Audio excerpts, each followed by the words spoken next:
حضرت عبداللہ بن عباس رضی اللہ عنہما سے روایت ہے، رسول اللہ صلی اللہ علیہ وسلم نے فرمایا، جس نے جھوٹا خواب بیان کیا، اسے جو کہ دو دانوں کے ایک دوسرے سے گرہ لگانے کا حکم دیا جائے گا اور وہ ایسا نہیں کر سکے گا، چنانچہ اسے اس کی وجہ سے عذاب دیا جائے گا۔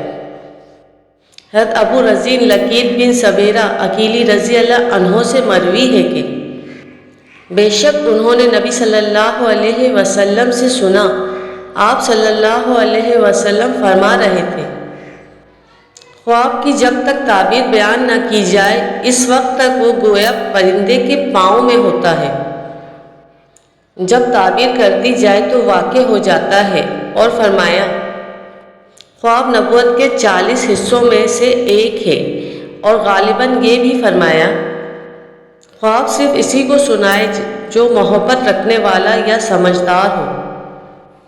حضرت طلحہ بن عبید اللہ رضی اللہ عنہ سے روایت ہے، انہوں نے فرمایا، قبلہ بلی کے 2 آدمی نبی صلی اللہ علیہ وسلم کے پاس ہجرت کر کے مدینہ آ گئے۔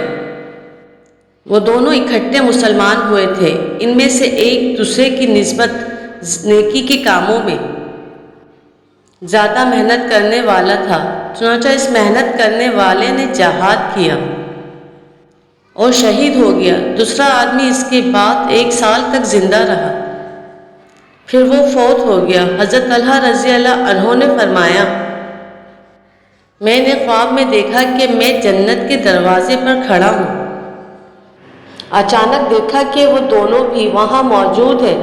جنت سے ایک آدمی باہر آیا اور اس نے بعد میں فوت ہونے والے کو جنت میں جانے کی اجازت دے دی۔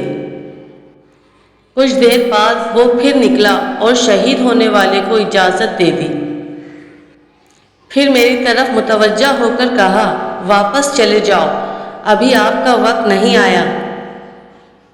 صبح ہوئی تو طلحہ رضی اللہ عنہ نے لوگوں کو خواب سنایا، انہیں اس پر تعجب ہوا، رسول اللہ صلی اللہ علیہ وسلم کو بھی معلوم ہوا، اور لوگوں نے نبی صلی اللہ علیہ وسلم کو تفصیل سے خواب کی بات سنائی۔ آپ صلی اللہ علیہ وسلم نے فرمایا، تمہیں کس بات پر تعجب ہے؟ انہوں نے کہا، اے اللہ کے رسول، دونوں میں یہ شخص زیادہ محنت والا تھا، پھر اسے شہادت بھی نصیب ہوئی، لیکن جنت میں دوسرا اس سے پہلے چلا گیا۔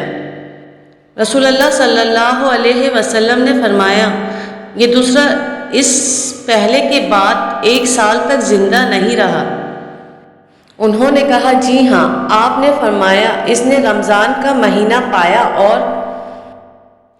اس میں روزے رکھے اور سال میں اتنی رکعات نماز پڑھی۔ انہوں نے کہا، جی ہاں۔ رسول اللہ صلی اللہ علیہ وسلم نے فرمایا، ان دونوں کے درجات میں تو آسمان و زمین کے درمیانی فاصلے سے بھی زیادہ فرق ہے۔